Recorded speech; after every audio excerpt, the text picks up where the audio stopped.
Hello guys, नमस्कार, very good morning. आप देख रहे हैं हमारा यूट्यूब चैनल सीजी कॉम्पिटिटर्स। महिला पर्यवेक्षण की आज 27वां क्लास है और आज की क्लास में हम बातें करेंगे बाल अधिकार संरक्षण आयोग अधिनियम 2005 की। ठीक है, एक नया सीरीज से हम देखने वाले हैं बाल अधिकार संरक्षण आयोग अधिनियम 2005। क्या है ये अधिनियम, किस लिए है, क्यों लाया गया, क्या कारण था, वगैरह वगैरह सारी बातें हम करेंगे।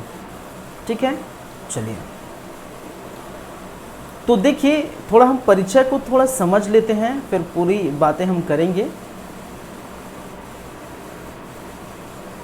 हमारा आज का जो टॉपिक है वो आप जानते हैं क्या है भाई, बाल अधिकार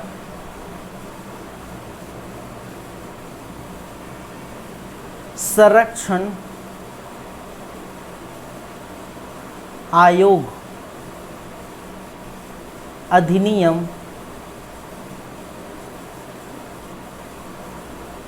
2005।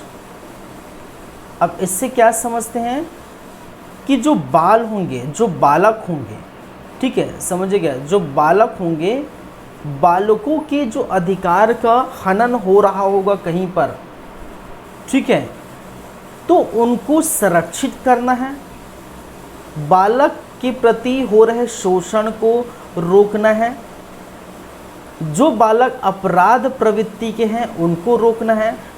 ठीक है, तो इस प्रकार के संरक्षण देना है बच्चों को, बालकों को। और इसके लिए क्या बनाया जाएगा, ठीक है, आयोग तैयार की जाएगी, विभिन्न आयोग बनाया जाएगा उसके अधिकार के हनन के लिए। जो जिम्मेदार हैं उनको कड़ी से कड़ी कार्रवाई करने के लिए, ठीक है, ये अधिनियम बनाया गया था 2005। अब ये आया क्यों, ठीक है, ये आया क्यों, किस कारण से आया, कैसे आया, हम समझेंगे थोड़ा परिचय से। तो अगर इसकी परिचय की हम बात कर लेते हैं, पहले परिचय समझिएगा। देखिए, यहाँ पर बाल अधिकार संरक्षण आयोग अधिनियम जो आपको स्क्रीन पर दिखाई दे रहा होगा, ठीक है, थोड़ा पढ़ लिए इसको, क्या क्या लिखा है। यहाँ पर आप देख पाएंगे बाल अधिकार संरक्षण आयोग अधिनियम 2005। ठीक है, अब इस अधिनियम के अंतर्गत क्या कहा गया है कि बालक अधिकारों के संरक्षण के लिए राष्ट्रीय आयोग और राज्य आयोग और बालक के विरुद्ध अपराध या बालक अधिकारों के अतिक्रमण के त्वरित विचारण के लिए बालक न्यायालय के गठन तथा उससे संबंधित और उनसे अनुषंगित विषयों पर उपबंध करने के लिए क्या है, अधिनियम है। कहने का मतलब है कि बालक के अधिकारों को संरक्षण करने के लिए कौन कौन कार्य करेगा। राष्ट्र स्तर पर राष्ट्रीय आयोग बनाई जाएगी, ठीक है, कहने का मतलब केंद्र स्तर पर राष्ट्रीय आयोग की स्थापना की जाएगी और राज्य स्तर पर राज्य आयोग की स्थापना की जाएगी। ठीक है, साथ ही साथ कोई बालक के विरुद्ध कोई ऐसी अपराध की जाती है, बालक के लिए कोई ऐसा अपराध किया जाता है, उसके लिए न्यायालय भी है, न्यायालय का गठन किया जाएगा, जिससे बाल न्यायालय वगैरह हम कहते हैं, उसकी भी बातें हम करेंगे। ये सभी जो है मिलकर क्या करते हैं, कार्य करेंगे। थोड़ा परिचय को समझिए। हमें अनुच्छेद वगैरह देखने से पहले हमें समझना पड़ेगा इनके परिचय को। ठीक है, इसमें लिखा क्या है, भारत ने 1990 में हुए संयुक्त राष्ट्र महासभा के शिखर सम्मेलन में भाग लिया था, जिसमें बालकों के जीवित रहने, संरक्षण और विकास के संबंध में घोषणा को अंगीकार किया था। ठीक है, तो याद रखिए, अगर हम बात करें संयुक्त राष्ट्र संघ, यहाँ पर कहा गया है संयुक्त राष्ट्र संघ, और संयुक्त राष्ट्र संघ में जो सभा होती है उसको हम कहते हैं महासभा। ठीक है, जिसको हम कहते हैं संयुक्त राष्ट्र महासभा। और इस संयुक्त राष्ट्र महासभा एक प्रकार की बोल सकते हैं अंतर्राष्ट्रीय संस्था है। अंतर्राष्ट्रीय है, क्या है भाई, अंतर्राष्ट्रीय अंतर्राष्ट्रीय एक प्रकार की इस जो है सभा है, संस्था है, संगठन है, संसद है, कुछ भी बोल सकते हैं। ठीक है, संयुक्त राष्ट्र संघ अंतर्राष्ट्रीय लेवल पर कार्य करती है। और यहाँ जो संयुक्त राष्ट्र महासभा है, ठीक है, संयुक्त राष्ट्र संघ है, उनके सदस्यगण होते हैं, सदस्य होते हैं। कौन होते हैं भाई? क्या होते हैं? सदस्य होते हैं। और सदस्य विभिन्न जो देश है, कौन होते हैं? विभिन्न देश सदस्य होते हैं। समझिएगा, विभिन्न जो देश है वो संयुक्त राष्ट्र संघ के क्या होते हैं? सदस्य होते हैं। ठीक है, जिसमें भारत भी शामिल है। कौन शामिल है? भारत भी क्या है भाई? शामिल है। इस संयुक्त राष्ट्र संघ में भारत भी शामिल है सदस्यों में। कहने का मतलब संयुक्त राष्ट्र के जो सदस्य होते हैं, विभिन्न देश होते हैं, विभिन्न देश के जो सदस्य होते हैं, तो भारत भी इसमें शामिल है। अब देखिए, जब भी कोई अंतर्राष्ट्रीय लेवल पर कोई नियम बनाना होगा, ठीक है, संयुक्त राष्ट्र संघ अगर कोई अंतर्राष्ट्रीय लेवल पर नियम बनाती है और जब उस सभा में, संयुक्त राष्ट्र महासभा में जो है सभी जितने भी सदस्य हैं, ठीक है, उनसे अगर पारित हो जाता है, ठीक, बहुमत से पारित हो जाता है, तो ये निर्णय लेने के बाद, सभा में जो निर्णय होने के बाद जो भी देश है उनको वो उनसे संबंधित नियम या कानून या उनसे संबंधित योजनाएं, ठीक है, या अधिनियम बनानी ही पड़ती है। एक तरह से बोलने का मतलब है कि जो महासभा में जो भी चीज़ें जो है निर्णय ले लिया जाए, तो अपने अपने देशों में ये निर्णय क्या करेंगे? जो है बनाएंगे। ठीक है, सिंपल सी बातें हैं। तो 1990 में क्या हुआ था? कहा जा रहा है कि 1990 में संयुक्त राष्ट्र महासभा के शिखर सम्मेलन हुआ था और इसमें जो है भारत ने भाग लिया था। ठीक है, और भारत ने जब भाग लिया तो यहाँ पर क्या किया? ये निर्णय लिया गया, इस घोषणा में क्या किया गया? ये निर्णय लिया गया। ठीक है, और निर्णय में कहा गया कि बालकों के संरक्षण के लिए योजना बनाई जाएगी। बालकों की जो संरक्षण है, बालकों की संरक्षण के लिए क्या बनाई जाएगी? नियम बनाई जाएगी। क्या बनाई जाएगी भाई? बालकों के संरक्षण के लिए नियम बनाई जाएगी। जो अपराध से पीड़ित बालक है, ठीक है, या जिनको वो सारी अधिकार प्राप्त नहीं हुई हैं, कोई इसके अधिकार का हनन हो रहा है, इस प्रकार की चीज़ों को देखते हुए संयुक्त राष्ट्र संघ के महासभा में ये निर्णय लिया कि बालकों को, ठीक है, बालकों के लिए क्या बनानी पड़ेगी? नियम बनानी पड़ेगी। ठीक है, तो यहाँ सभी जो भी देश यहाँ पर शामिल थे, उसमें से भारत भी शामिल थे, जैसे कि मैंने कहा। और भारत ने 11 दिसंबर 1992, ये डेट याद रखिए, 11 दिसंबर 1992 को हुए बालक अधिकार संबंधी अभिशमन, जो यही अधिकार संबंधित नियम जो बनाया गया था, ठीक है, को स्वीकार कर लिया। कब स्वीकार कर लिया? भारत ने 1992 में। कब हुआ था इसको पारित किया था? घोषणा कब किया था संयुक्त राष्ट्र महासभा में? 90 में। और भारत ने, ठीक है, क्या कर लिया? स्वीकार कर लिया, अपनी जो है मंशा तैयार कर ली कि हम भी क्या करेंगे, अब जो है बालकों के संरक्षण से संबंधित हम भी क्या करेंगे? अधिनियम बनाएंगे, तैयार करेंगे। चलिए, ठीक है, तो 92 में भारत ने भी क्या कर लिया भाई? ठीक, 11 दिसंबर 92 में भारत ने बालक अधिकार संबंधित जो अभिशमय है उसको भी स्वीकार कर लिया। और बालक अधिकार संबंधित अभिशमय तथा अंतर्राष्ट्रीय संधि है, ठीक है, अभिशमन क्या है? एक अंतर्राष्ट्रीय संधि है जिसमें हस्ताक्षर कर दिया गया है। ठीक है, तो राज्यों के लिए अनिवार्य बनाई जाती है कि राज्य अगर इस पर हस्ताक्षर कर देते हैं तो उसको फिर इम्प्लीमेंट करना पड़ेगा अपने अपने देशों में। ठीक है, तो इस प्रकार से याद रखेंगे 1990 में हस्ताक्षर कर लिए और इम्प्लीमेंट करने के लिए तैयार हो गए, रेडी हो गया कौन? भारत। ठीक है, याद रखेंगे। चलिए, और बालकों के अधिकार के संरक्षण को सुनिश्चित करने के लिए सरकार ने बालकों के लिए हाल में ही जो नई पहल आरंभ की है वो राष्ट्रीय बालक चार्टर 2003 को अंगीकृत किया। चलिए, एक चीज़ और समझे, मई 2002, ठीक है, मई 2002 में हुए बालकों के संबंध संयुक्त राष्ट्र महासभा, मई 2002 में फिर से बालकों से संबंध संयुक्त राष्ट्र महासभा में विशेष सत्र बुलाया गया था और बालकों के लिए उपयुक्त विश्व नामक निष्कर्ष दस्तावेज पर अंगीकृत किया गया। ठीक है, कहने का मतलब है इस दस्तावेज पर फिर से अगर देखा जाए यहाँ पर हामी भर्ती, इस दस्तावेज पर क्या किया गया है, हस्ताक्षर किया गया है, किसके द्वारा, भारत द्वारा, और हस्ताक्षर करके ये मान लिया गया कि अब हमें क्या करना है, भारत में, ठीक है, बालकों के संरक्षण के लिए क्या बनाना है, अधिनियम तैयार करना है, अधिनियम बनाना है। क्लियर है बातें? तो डेट याद रखिए, संयुक्त राष्ट्र महासभा ने उनके संघ ने 1990 में 1990 के शिखर सम्मेलन में बालकों के संरक्षण से संबंधित घोषणा तैयार किया गया था, उसमें हामी भरी थी, ठीक है। और इसमें 11 दिसंबर 92 को भारत ने क्या किया था, स्वीकार कर लिया था कि भाई हम भी क्या करेंगे, ठीक है, संबंधित नियम बनाएंगे, बालकों के संरक्षण से संबंधित नियम।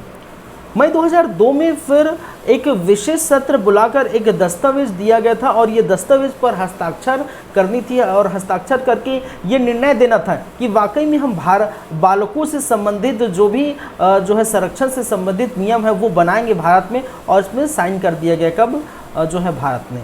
ठीक है, याद हो जाएगा, चीज़ें क्लियर हैं। तो यही है, चलिए क्लियर है बातें। अब यहाँ कुछ बातें हैं, उद्देश्य क्या है इसका, अगर हम बात करें इसका उद्देश्य, ये उद्देश्य क्या है, उद्देश्य ये है कि बालकों के अधिकारों का संरक्षण कर, ठीक है, बालकों में हो रहे अपराधों को रोकना, अपराधों को क्या है, रोकना। ठीक है, चलिए दूसरी चीजें याद रखेंगे, ये लागू कब हुआ था। ठीक है, इससे संबंधित हमने अधिनियम बना लिए भाई, इससे संबंधित अधिनियम, क्या अधिनियम बन गए हैं। ठीक है, भारत ने जो बोला था कि भाई हम अधिनियम बनाएंगे, नियम बनाएंगे, कानून तैयार करेंगे, लाएंगे कानून, तो संसद ने क्या किया, बालक अधिकार संरक्षण आयोग अधिनियम 2005 क्या किया, बना दिया। ठीक है, और बनाने के बाद इसको लागू कब किया गया भाई, 20 जनवरी 2006 को क्या किया गया, लागू कर दिया गया। ठीक है, याद रखेंगे कब लागू कर दिया गया भाई, 20 जनवरी 2006 को क्या किया, लागू कर दिया गया। तो ये डेट भी याद रखेंगे, क्या है, लागू कब हुआ, 20 जनवरी 2006 को। चीज़ें क्लियर है। अब इसमें याद रखेंगे भाई, अगर ये अधिनियम तैयार हुआ है तो उसमें जो अध्याय होंगी, भाग होंगी, और साथ ही साथ इस भाग के अंदर धाराएं भी होंगी। ठीक है, विभिन्न धाराएं जैसे हम पढ़ते हैं उसी प्रकार इसमें भी धाराएं होंगी, भाग होंगी, अध्याय होंगी। तो याद रखिए अध्यायों की संख्या कितनी है, 7 अध्याय हैं, और धाराओं की संख्या कितनी है, 37। कितनी है भाई, 37, 37। तो ये तो फिर ठीक है, 37 धारा है और 7 अध्याय। और आपको ये 37 के 37 धारा याद रखने की ज़रूरत नहीं है, उन्हीं धाराओं को आप पढ़िए, उन्हीं धाराओं को याद रखेंगे जो क्या है, इम्पॉर्टेंट है। क्योंकि इतनी धारा, मैं बार बार बोल रहा हूँ कि इतनी धारा याद नहीं कर पाएंगे। ठीक है, इतनी धारा आप याद नहीं कर पाएंगे। जैसे कि आप फिर हम इसके बाद अगर हो सके तो पढ़ेंगे किशोर न्याय बालकों की देख रेख एवं संरक्षण अधिनियम। ठीक है, ये हम पढ़ेंगे। जब ये अधिनियम हम पढ़ेंगे तो आपको पता चल जाएगा वहाँ पर कितने हैं अध्याय, 10 अध्याय है और 112 धाराएं हैं। अध्यायों की संख्या कितनी है, 10 और 112 धाराएं। तो वो तो और बहुत ज़्यादा हो गया है, ये तो 37 था, इसके पहले भी 37 धाराएं और 5 अध्याय थी। ठीक है, घरेलू हिंसा हम पढ़े थे तो उसमें भी हम देखे थे। ठीक है, क्लियर है बातें। चलिए आगे कंटिन्यू करते हैं भाई। अब देखिए एक एक करके हम बात करेंगे। कितने अध्याय हैं? 7 अध्याय। चलिए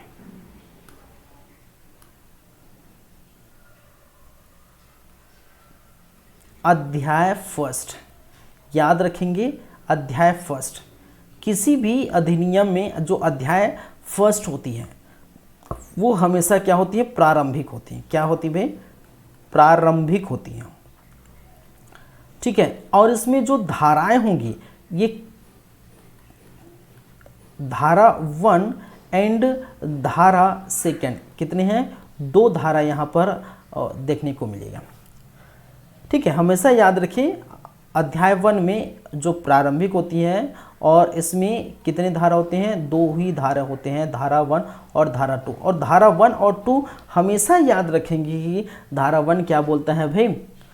ठीक है, संक्षिप्त नाम, विस्तार और प्रारंभ की तिथि है। और धारा 2 हमेशा परिभाषा रहेगा, जिस चीज़ की हम पढ़ रहे हैं उससे संबंधित विभिन्न प्रकार की परिभाषाएं वहाँ पर मौजूद रहेंगी। ठीक है, चलिए अध्याय 2। अध्याय 2 में क्या शामिल है कि भाई राष्ट्रीय, याद रखेंगे राष्ट्रीय बालक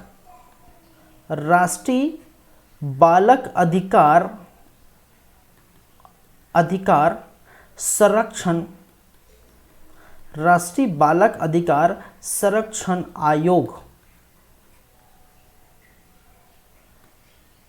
बनाई जाएगी।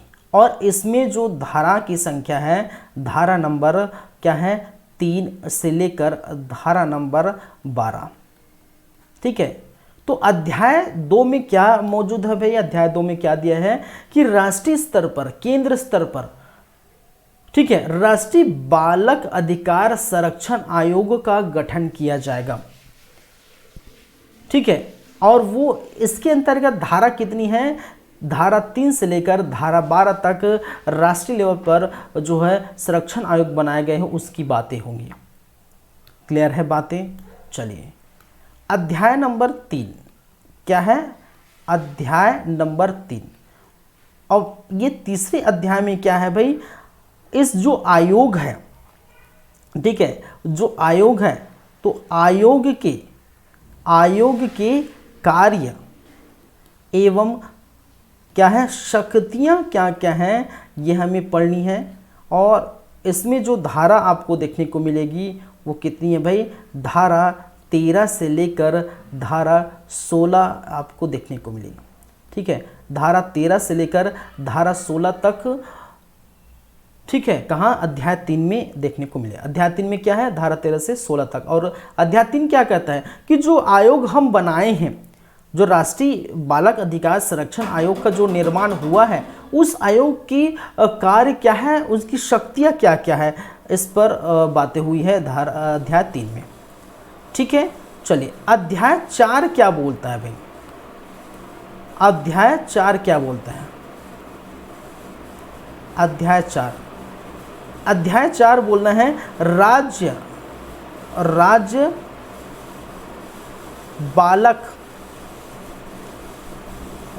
बालक अधिकार संरक्षण आयोग। तो जैसे राष्ट्रीय स्तर पर कहने का मतलब है केंद्र स्तर पर हमने क्या किया? बालक अधिकार संरक्षण आयोग की जो है घोषणा की, निर्माण किया। उसी प्रकार यहाँ पर भी क्या किया गया है अध्याय 4 में? राज्य में तो राज्य बालक अधिकार संरक्षण आयोग बनाया जाएगा। ठीक है, जैसे छत्तीसगढ़ राज्य की बात करें तो छत्तीसगढ़ राज्य बालक अधिकार संरक्षण आयोग। ठीक है, और इनमें जो धाराएं होंगी वो धारा 17 से लेकर धारा 24 यहाँ पर देखने को मिलेगा। चलिए चौथे के बाद पांचवें की बात करें तो पांचवा क्या है भाई? पांचवा क्या है? अध्याय 5वां मीन्स अध्याय 5वां, अध्याय 5वां बालक न्यायालय। अब बालक न्यायालय से आप समझ गए ना, बालकों के लिए क्या होगा? न्यायालय होगा कि उनसे संबंधित जो भी अपराध होंगी, ठीक है, उनसे संबंधित जो भी अपराध होंगे तो बालक न्यायालय में निर्णय लिया जाएगा। वो हम बातें करेंगे धारा 25 और धारा 26 में, ठीक है। धारा 25 और धारा 26 में ये बातें करेंगे। फिर अध्याय नंबर क्या है, अध्याय 6, और अध्याय 6 क्या बोलता है, वित्त, लेख और संपरीक्षा। संपरीक्षा ये क्या है हम समझेंगे। इसके अंतर्गत क्या है भाई, धारा 27 से लेकर 30,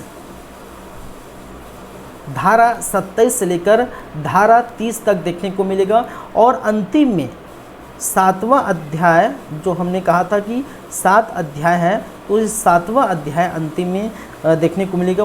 वो हमेशा जो रहता है, पहला और 7वां हमेशा, पहला प्रारंभिक और 7वां प्रकीर्ण, ठीक है, आपको नज़र आएंगी, ठीक है। और इसमें जो होंगी धारा 31 से लेकर जितनी धारा बच गई, कितनी बच गई भाई, धारा नंबर 37, ठीक है।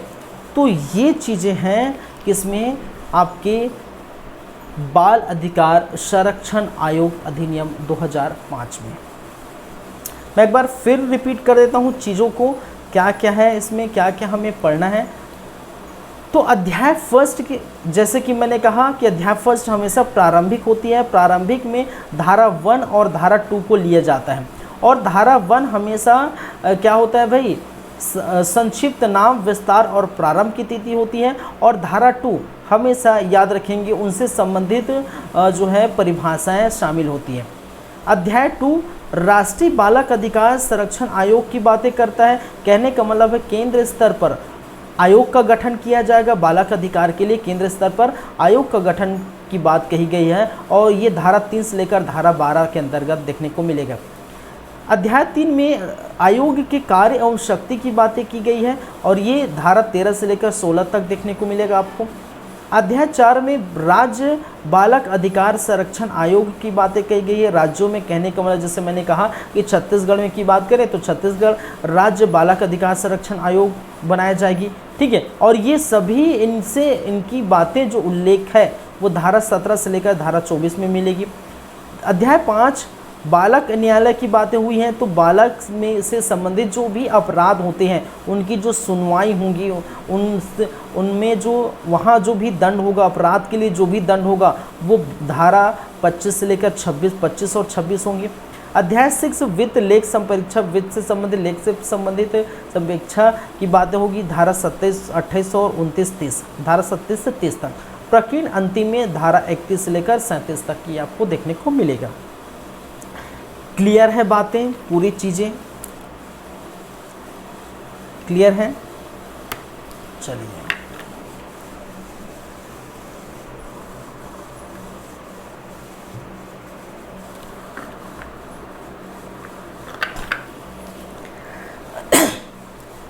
आगे बढ़ें, ठीक है। अब आगे बढ़ते हैं, कहानी को आगे ले चलते हैं। अब देखिए यहाँ से हम स्टार्ट करते हैं। कहाँ से करेंगे भाई, अध्याय फर्स्ट स्टार्ट करते हैं। अध्याय फर्स्ट, अध्याय फर्स्ट में क्या है, सबसे पहला प्रारंभिक है और इसी प्रारंभिक को पढ़ना है। प्रारंभिक में क्या है भाई, जैसे कि मैंने कहा, हमेशा याद रखेंगे संक्षिप्त नाम रहता है, ठीक है। तो उसका नाम क्या है जिसकी बातें हम करेंगे, इसका नाम है बालक अधिकार संरक्षण आयोग अधिनियम 2005, इसका नाम है, ठीक है। इस अधिनियम के विस्तार की बातें की गई। तो विस्तार कहाँ से कहाँ तक है, इसका विस्तार जम्मू कश्मीर राज्य को छोड़कर संपूर्ण भारत में लिखा है। लेकिन याद रखिए, जैसे कि मैंने कहा कि विशेष राज्य का दर्जा जम्मू कश्मीर को मिला था, और विशेष राज्य का दर्जा हटा देने के बाद, ठीक है, विशेष राज्य का दर्जा हटा देने के बाद, हट जाने के बाद जम्मू कश्मीर में भी लागू होगा। क्या होगा भाई, जम्मू कश्मीर में लागू होगा, ठीक है। 370 हट गया है, ठीक है, 2019 से। तो यहाँ से ठीक है। तो यहाँ विशेष राज्य का जो दर्जा मिला था ये हट गया है, तो यहाँ पर भी ये लागू होगा। कहने का मतलब जम्मू कश्मीर पूरे भारत में, ठीक है। तो बोल सकते हैं संपूर्ण भारत में अब से वर्तमान में, ठीक है। चलिए, और यह उस तारीख को प्रभावित होगा जो केंद्र सरकार राजपत्र में क्या होगा, नियत कर देगी, ठीक है। तो आप जानते हैं 20 जनवरी 2006, कब 20 जनवरी 2006 को ये लागू हो गया था, याद रखेंगे, ठीक है। तो 3 बातें हैं इसमें प्रारंभिक में, यह कहने का मतलब धारा 1 में, ठीक है। ये क्या है, धारा फर्स्ट है।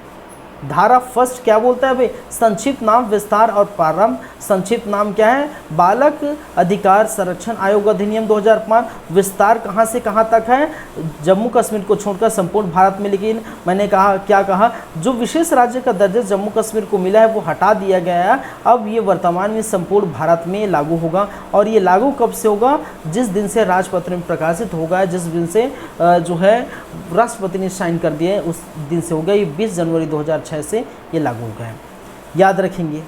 चलिए, क्लियर है चीज़ें, ठीक है। अब चलते हैं धारा नंबर 2। और धारा नंबर 2 मैं हमेशा बात करता हूँ कि ये क्या होते हैं, उससे जो संबंधित नियम, जो अधिनियम बनाए जाते हैं, उसमें जो भी चीज़ें होंगी उससे संबंधित क्या होते हैं, परिभाषाएं होते हैं। तो क्या क्या परिभाषा है और उसको हम जो है किस किस परिभाषा को हम पढ़ेंगे, ठीक है, वो हम देख लेते हैं। चलिए, तो परिभाषा तो बहुत सारे हैं भाई, ठीक है, परिभाषा तो बहुत सारे हैं। तो देखिए परिभाषा में क्या क्या परिभाषा आप पढ़ेंगे या पढ़ सकते हैं। चलिए, तो परिभाषा में अगर देखिए यहाँ पर है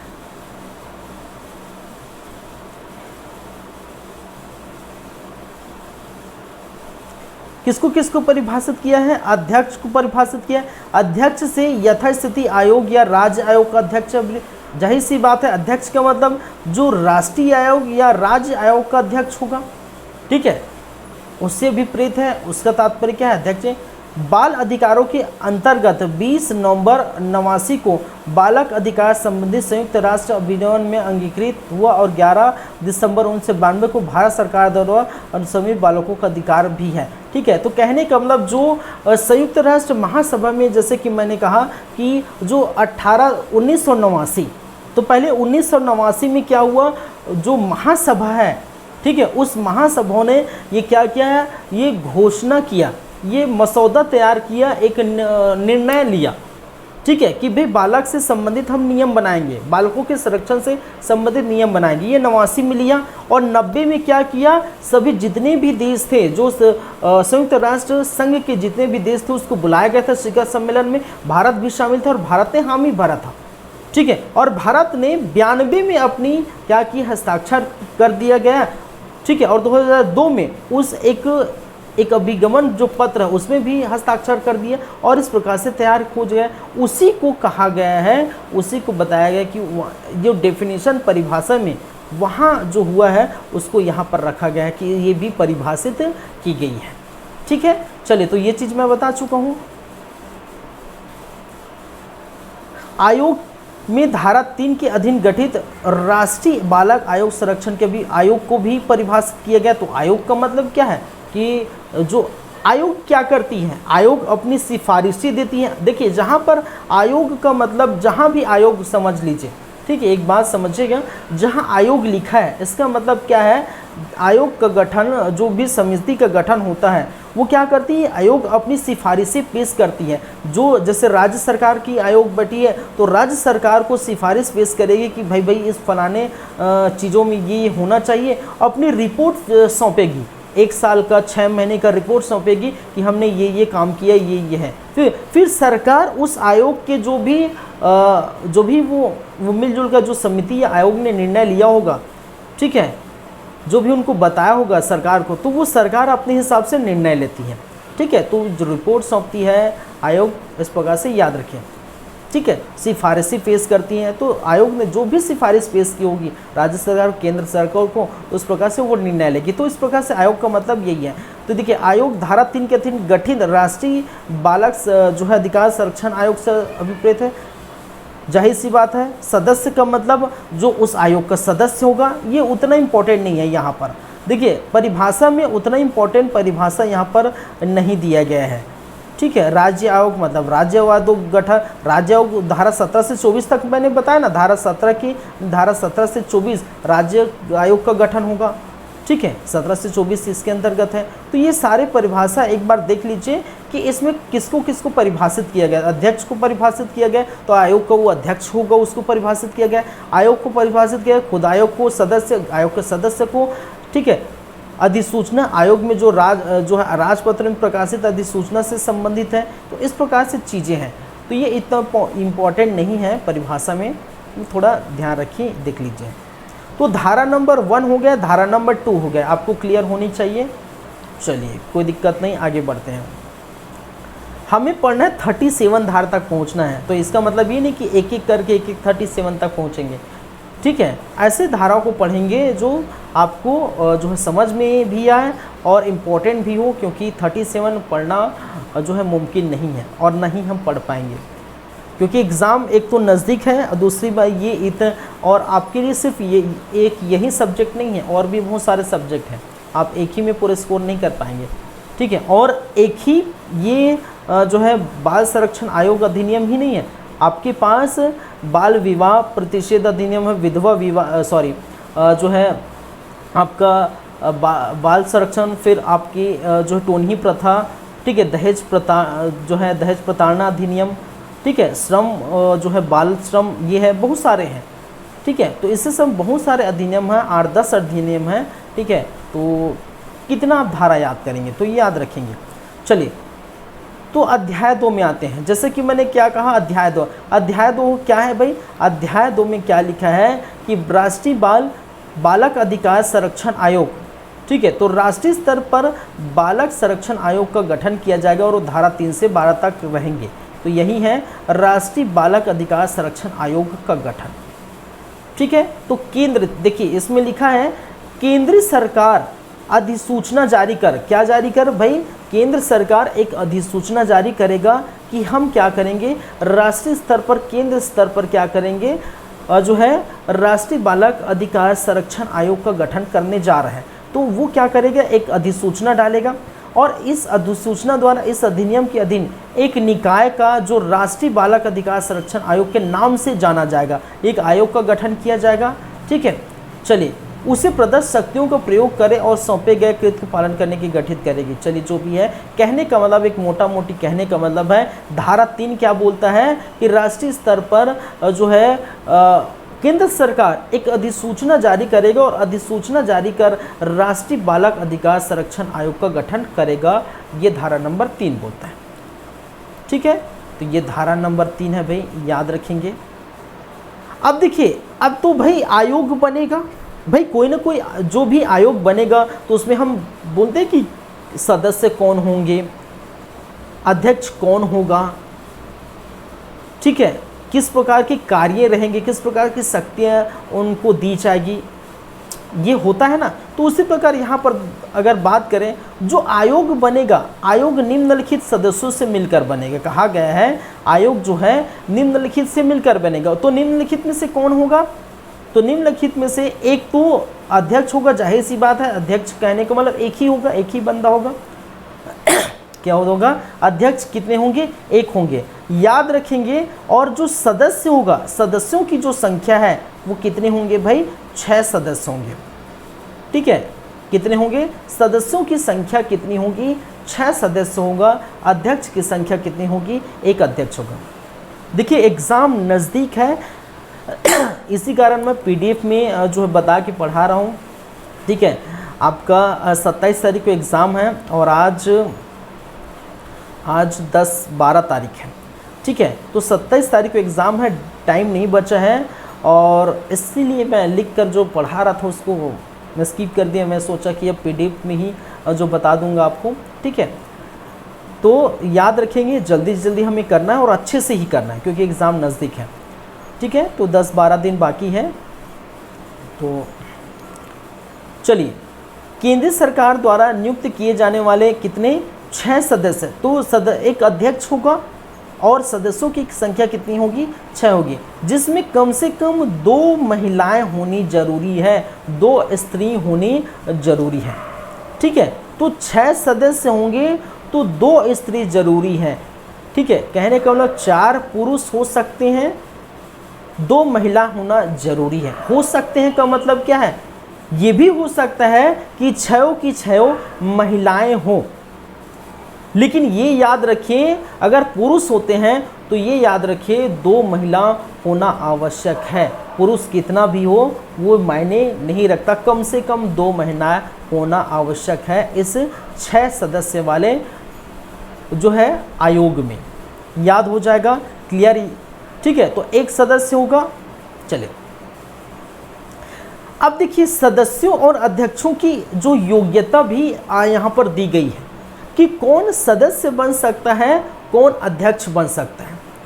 ठीक है, तो अध्यक्ष बनने के लिए जो योग्यता दी गई है वो कहाँ है, ये यहाँ है। अध्यक्ष हो तो जिसने बालकों के कल्याण के संवर्धन के लिए उत्कृष्ट कार्य किया हो, बालकों के कल्याण के संवर्धन के लिए कोई उत्कृष्ट कार्य किया होगा, कोई महत्वपूर्ण कार्य किया होगा, ऐसे व्यक्ति को, ठीक है, क्या किया जाता है, कहने का मतलब बाल कल्याण के लिए जो एक अच्छा कार्य किया होगा उसी को हम क्या करेंगे, एक अध्यक्ष के रूप में जो इसको रखेंगे, अध्यक्ष बनाएंगे। पहली बात है।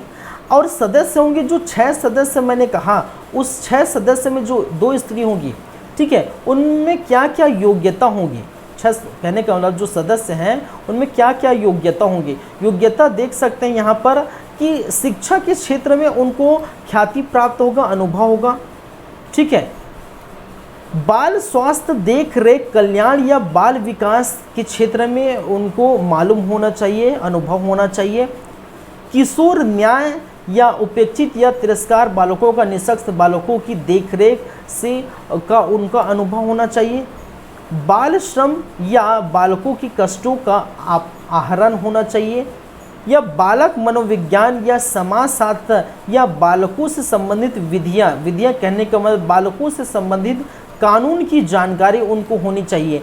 कहने का मतलब है जो शिक्षा, स्वास्थ्य, किशोर न्याय, बालक वगैरह वगैरह जो पॉइंट दिए गए हैं ना, उनमें से किसी एक में उनको अनुभव प्राप्त होना चाहिए, उनको ख्याति प्राप्त होना चाहिए, इनसे, ठीक है, इनसे संबंधित होना चाहिए। ऐसे व्यक्ति को सदस्य के रूप में चुना जाता है। केंद्रीय स्तर पर बाल संरक्षण आयोग जो है आयोग बनाया जाएगा उसमें। ठीक है, चलिए तो देखिए फिर से मैं रिपीट करता हूँ। धारा 3 क्या बोलता है कि भाई केंद्र स्तर पर क्या बनेगा, राष्ट्रीय बाल संरक्षण आयोग जो है का गठन किया जाएगा, ये धारा नंबर 3 बोलता है।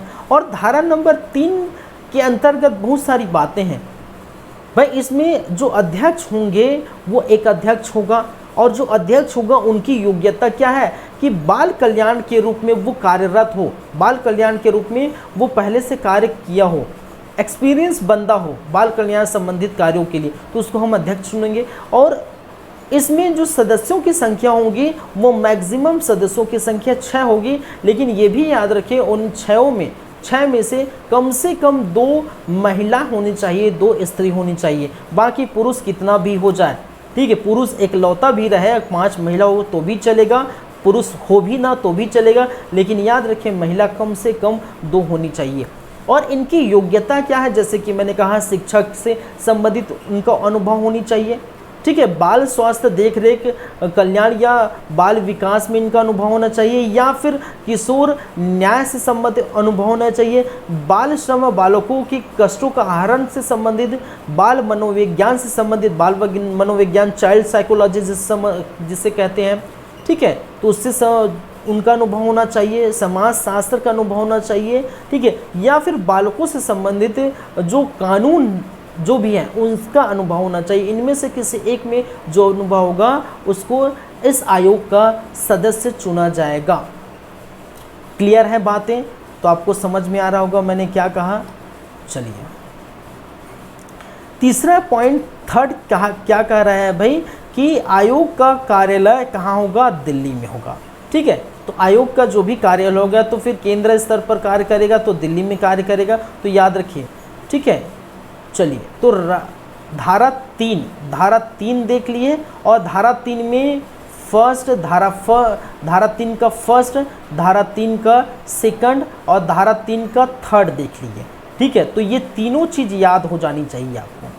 ठीक है, धारा 3 बस आयोग का गठन है, धारा 3 का फर्स्ट क्या कहलाता है भाई? केंद्र सरकार आयोग का गठन करेगी। कौन करेगा? केंद्र सरकार आयोग का गठन करेगी। ठीक है, और धारा 3 का 2 क्या बोलता है? सदस्य और अध्यक्ष की बात कही गई है। सदस्य और अध्यक्ष की जो योग्यता और कौन बनता है इसकी बात की गई है। और थर्ड इसके जो है बोल सकते हैं कार्यालय की बात की गई है।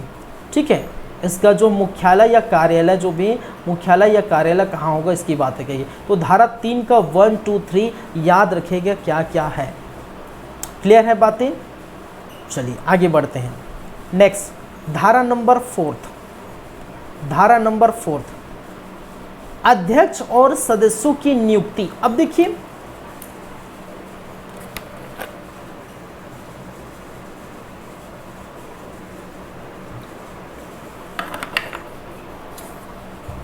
देखिए क्या है, पहले हमने देख ली आयोग होगा, उनके अध्यक्ष होंगे, सदस्य होंगे, इनकी योग्यता होंगी, कार्यालय कहाँ होगा हम देख लिए। अब बात करेंगे कि इनकी नियुक्ति करेगा तो करेगा कौन? ठीक है, नियुक्ति कौन करेगा? तो भाई केंद्र स्तर पर है तो केंद्र सरकार करेगी, यदि राज्य स्तर पर होता तो राज्य सरकार करती। जैसे कि अगर यहाँ पर छत्तीसगढ़ में बनेगा, छत्तीसगढ़ में अगर बने तो छत्तीसगढ़ राज्य बालक अधिकार संरक्षण आयोग बनता है यहाँ। ठीक है, बना हुआ है। ठीक है, तो वो क्या होगा भाई?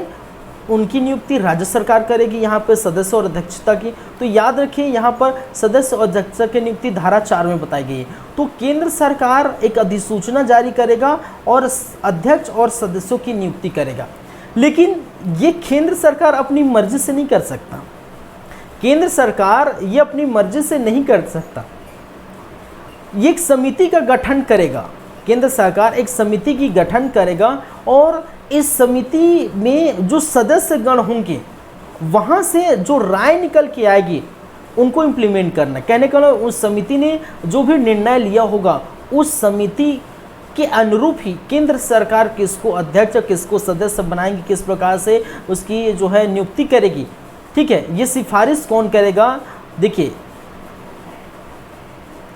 देखिए इसमें लिखा ही है, क्या लिखा है? केंद्र सरकार अधिसूचना द्वारा अध्यक्ष और सदस्यों की नियुक्ति करेगी, परंतु अध्यक्ष की नियुक्ति केंद्र सरकार द्वारा, कि अध्यक्ष की जो नियुक्ति होगी केंद्र सरकार द्वारा, क्या केंद्र सरकार द्वारा की गई अध्यक्षता की गठित 3 सदस्य वाली चयन समिति की सिफारिश पर करेगी। ठीक है, याद रखिए मैंने क्या कहा, मैंने क्या कहा कि धारा 4 क्या बोलता है।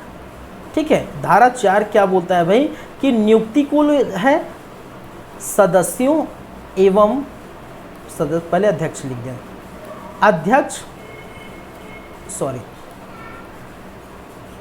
अध्यक्ष एवं सदस्यों की नियुक्ति की बातें की गई है। अब सदस्यों अध्यक्षों की नियुक्ति क्या करेगा? ये दोनों की जो नियुक्ति है वो कौन करेगा? केंद्र सरकार करेंगे, केंद्र सरकार करेगा। लेकिन याद रखिए केंद्र सरकार करेगा, लेकिन कैसे करेगा कि केंद्र सरकार एक क्या बनाएगी? समिति बनाएगी। क्या बनाएगी भाई?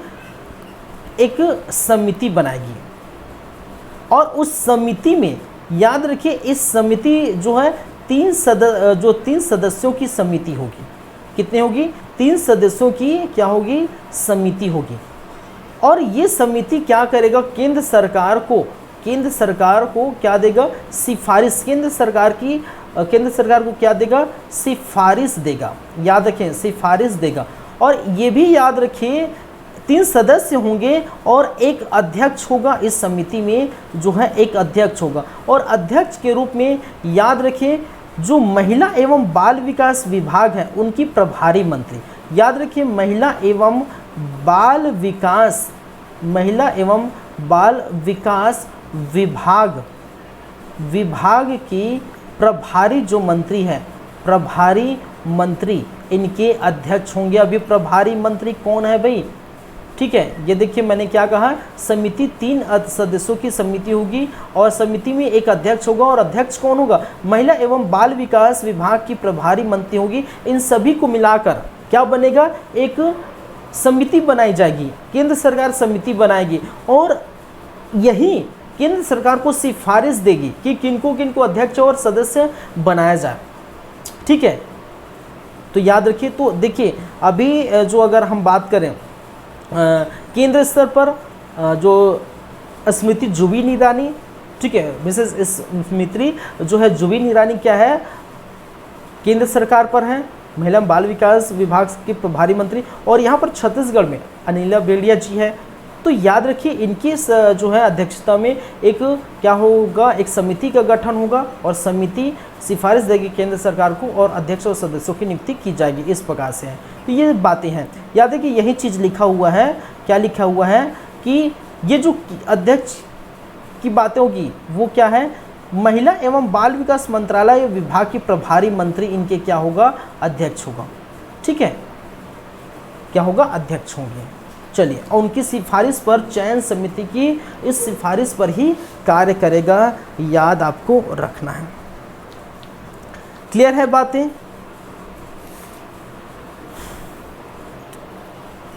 अब देख लेते हैं धारा नंबर 5, धारा नंबर 5। धारा नंबर 5 5 क्या बोलता है भाई? अध्यक्ष और सदस्यों की पदावधि व सेवा की शर्तों की बातें की गई है। ठीक है, कि भाई अध्यक्ष और सदस्य की समय काल क्या होगा?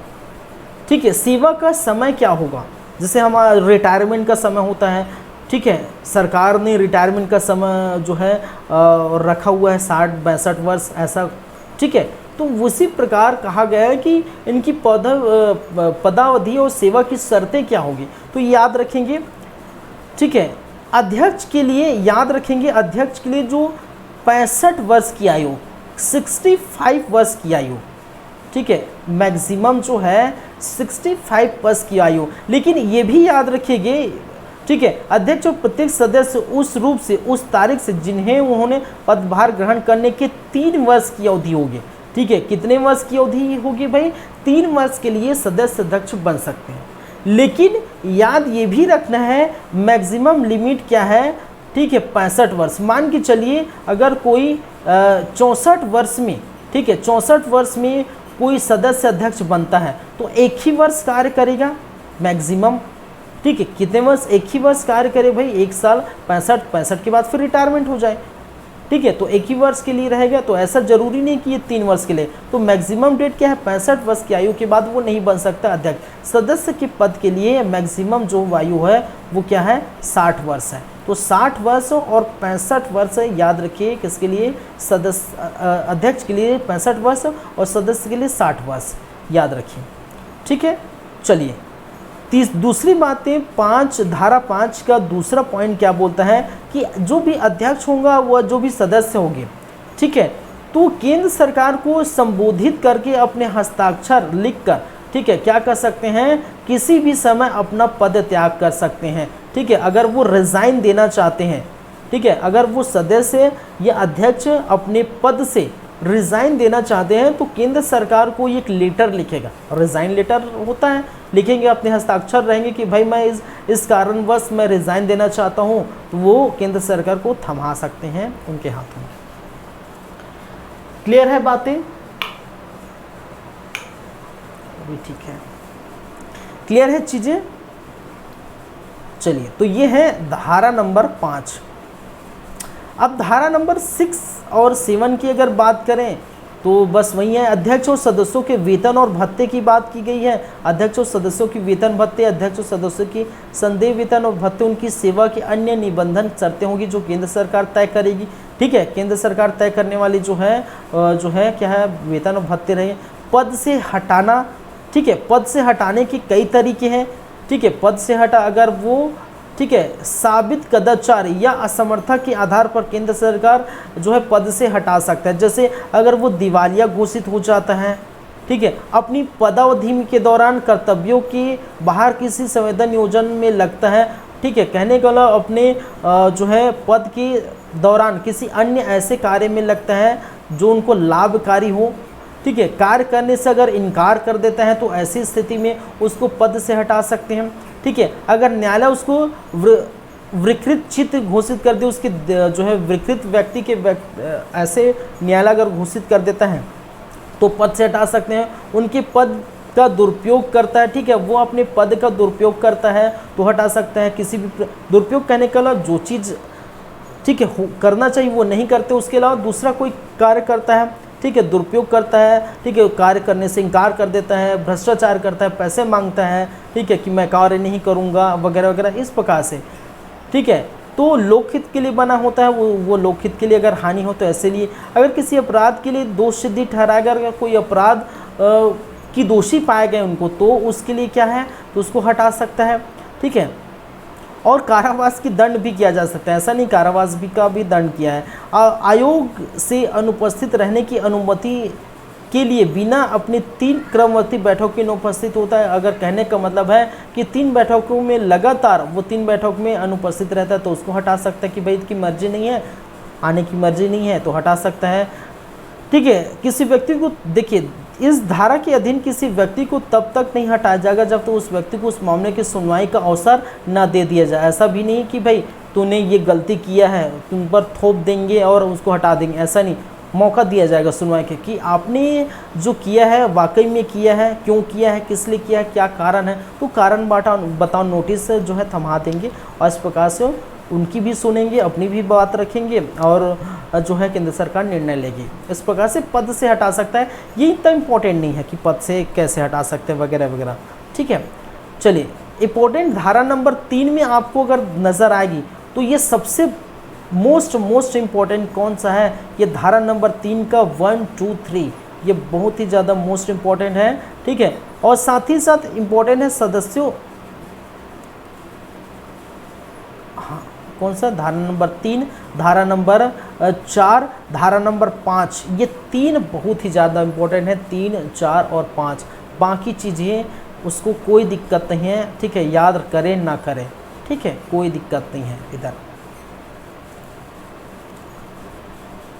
अध्यक्ष या सदस्य पद रिक्त हो जाना, यदि अध्यक्ष और सदस्य पद रिक्त हो जाता है तो क्या करना, ये भी इम्पोर्टेंट नहीं है भाई। अध्यक्ष पद सदस्य रिक्त हो जाए, जैसे किसी मृत्यु हो जाए किस कारण, तो नया सदस्य अध्यक्ष चुन सकते हैं, ये इतना इम्पोर्टेंट नहीं। हमें 37 धारा देखना है। ठीक है, तो ये सारी बातें हम नहीं करेंगे, जो इम्पोर्टेंट है आपके लिए वो हम करेंगे। केंद्र स्तर पर ये समझ चुके, इसमें ज़्यादा अब कुछ खास नहीं है। चलिए, अब चलते हैं अध्याय नंबर 3 में। ठीक है, अध्याय नंबर 3 भी बहुत इम्पोर्टेंट है। अध्याय नंबर 3 में धारा 13 बहुत ही ज़्यादा इम्पोर्टेंट है, क्योंकि इसमें आयोग के कार्य और शक्तियों को बताया गया है। ठीक है, आयोग के क्या कार्य होंगे, क्या शक्ति होंगी, ये धारा नंबर 13 में कहा गया है, ये याद रखेंगे। ठीक है, चलिए, अभी देखिए, आयोग निम्नलिखित सभी या किन्हीं कृत्यों का निर्वहन करेगी। चलिए, क्या बोलता है, बालक अधिकारों के संरक्षण के लिए तत्सम प्रवृत्त किसी अन्य विधि द्वारा या उनके अधीन उपबंधित रक्षकों की परीक्षा और पुनर्लोकन करना तथा प्रभावी क्रियान्वयन के लिए उपायों की सिफारिश करना। ठीक है, तो बालकों के संरक्षण के लिए जो कार्य होंगे, जो विधि अपनाएंगे, ठीक है, तो ये अपनाएंगी ही, जाहिर सी बात है। केंद्र सरकार को वार्षिक रूप से रिपोर्ट देना कि भाई, ठीक है, कि हमने ये कार्य किया। ठीक है, केंद्र सरकार को, भाई मैंने क्या कहा, आयोग का क्या कार्य रहता है, आयोग का कार्य रहता है कि भाई कोई भी आयोग बन रहा है कि सिफारिश देना, केंद्र सरकार या राज्य सरकार बनी तो राज्य सरकार को सिफारिश सौंपना, या केंद्र सरकार बने तो केंद्र सरकार को सिफारिश देना, और अपनी रिपोर्ट सौंपना, वार्षिक रिपोर्ट या छमाही रिपोर्ट सौंपना कि हमने जो कार्य आपने कहा है उसके संबंधित ये रिपोर्ट बनाई है। ठीक है, तो देखिए यहाँ पर देखिए ये पूरा हटा दीजिए, जो पढ़ना है वो पढ़ लीजिएगा। ठीक है, मैं समझा देता हूँ इसमें क्या क्या चीज़ें शामिल है, क्या क्या लिखा होगा, क्या क्या चीज़ें हैं। ठीक है, अब देखिए इसमें हम बात कर रहे हैं, किसकी बात कर रहे हैं भाई, बालकों के संरक्षण के लिए। ठीक है, क्या है कर रहे हैं, बालकों के संरक्षण की हम बातें कर रहे हैं।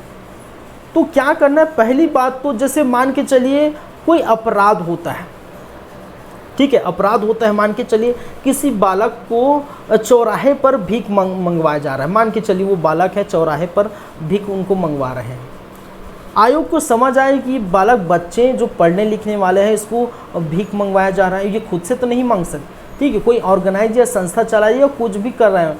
ठीक है, तो पहली बात तो उस बालक को देख के चेक करना है, जांच करना है, हड़ताल पड़ताल करना है कि भाई ये बालक को किसने इस धंधे में रखा है, या किस प्रकार इनके जो अधिकार हैं उनका हनन हो रहा है, क्यों नहीं हो रहा है। क्योंकि अभी स्थिति इनकी ऐसी है कि अगर वो बच्चे हैं तो उनको पढ़ना लिखना चाहिए। ठीक है, उनको क्या करना चाहिए भाई, पढ़ना लिखना चाहिए, उनके भोजन का, आवास का, ठीक है, सभी का अधिकार है। जैसे एक नॉर्मल बच्चा जो होता है उनको अधिकार होता है, वैसे इन बच्चों को, ठीक है, जो घर से बेघर हो गए हैं वैसे भी बच्चे समझिए। ठीक है, तो ऐसे बालकों को पढ़ने लिखने का अधिकार होता है, भोजन का, आवास का अधिकार होता है, और इनको भीख मंगवाया जा रहा है। तो ऐसे इनका अगर इनके अधिकार का हनन हो रहा है तो जो आयोग के जो अधिकारी होंगे वो क्या करेंगे, वो चेक करेंगे।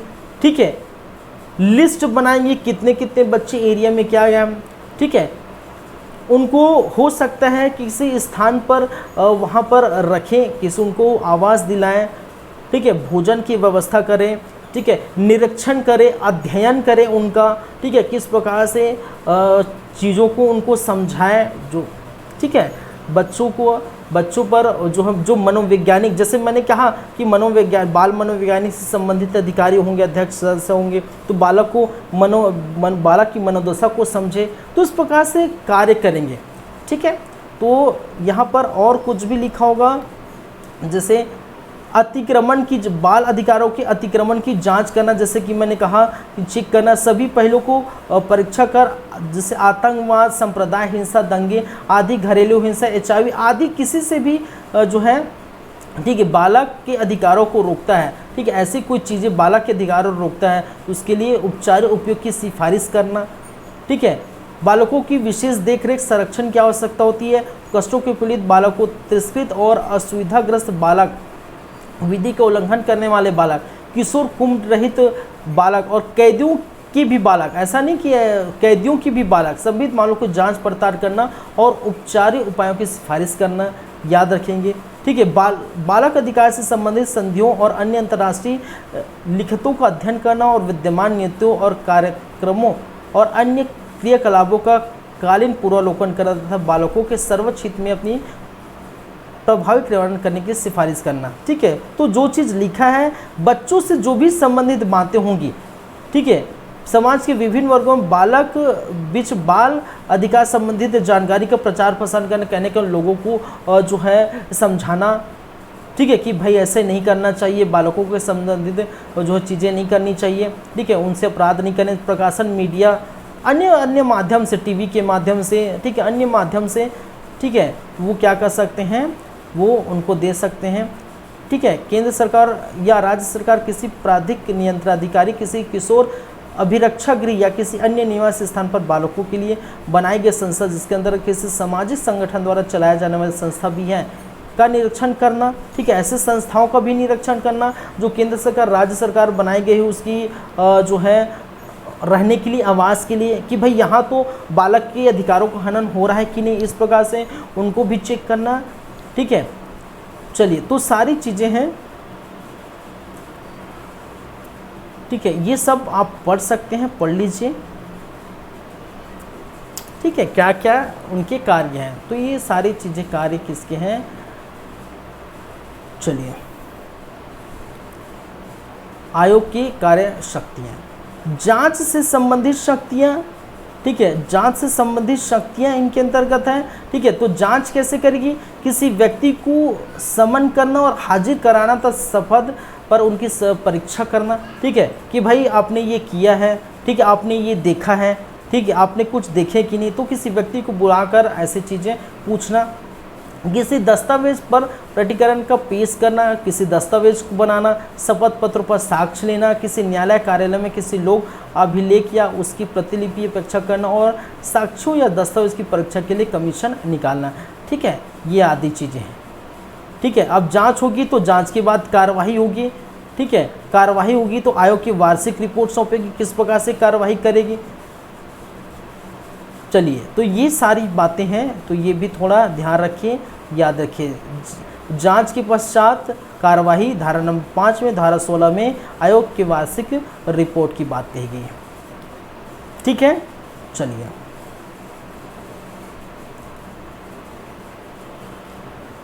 अब जो हम देखेंगे वो क्या है भाई, अध्याय 4 राज्य बालक अधिकार संरक्षण आयोग। जैसे हमने क्या देखे भाई, जैसे हमने क्या देखे, राष्ट्रीय स्तर पर राष्ट्रीय बालक अधिकार संरक्षण आयोग देखे, वहीं पर छत्तीसगढ़ राज्य स्तर पर हमने क्या देखेंगे, राज्य बालक अधिकार संरक्षण आयोग देखेंगे। ठीक है, तो राज्य बालक संरक्षण आयोग 17 से 24, बालक न्यायालय 25 से 26, वित्त लेखक इधर जो भी है। ठीक है, तो जो इम्पोर्टेंट है वही मैं बता रहा हूँ, आप याद रखिए। राष्ट्रीय बालक अधिकार आयोग तो याद रखिए 3, 4, 5 जो है इसकी धारा। ठीक है, आयोग की कार्य शक्ति याद रखिए, और राज्य बालक अधिकार संरक्षण आयोग याद रखना है 17 से 24। ठीक है, क्या क्या है वो मैं बताऊंगा, और सबसे मेन इम्पॉर्टेंट यहाँ पर बालक न्यायालय है, ये भी इम्पोर्टेंट है, याद रखेंगे। चलिए, ठीक है, देखिए ये जो है अध्याय 4 बच गए, 5 और 6, 7 ये बच गए। ठीक है, बालक न्यायालय मुझे लगता है कि ये एक बार में कंप्लीट नहीं होगा। ठीक है, क्योंकि एक बार में कंप्लीट नहीं होगा, इसलिए मैं इसका 2 क्लास रखूँगा और इसको मैं अभी करूँगा यहीं पर समाप्त। ठीक है, क्लास को मैं यहीं पर समाप्त करने जा रहा हूँ। ठीक है, क्योंकि एक क्लास में नहीं होगा, तो नेक्स्ट क्लास में हम क्या पढ़ेंगे भाई, नेक्स्ट क्लास में हम पढ़ेंगे राज्य बालक अधिकार संरक्षण आयोग। ठीक है, चलिए अध्याय 4। चलिए, thank you guys, thank you class, मिलते हैं नेक्स्ट क्लास में, और नेक्स्ट क्लास में ये फिनिश हो जाएगा, ख़त्म हो जाएगा बाल अधिकार संरक्षण आयोग अधिनियम 2005। Thank you guys, thank you class.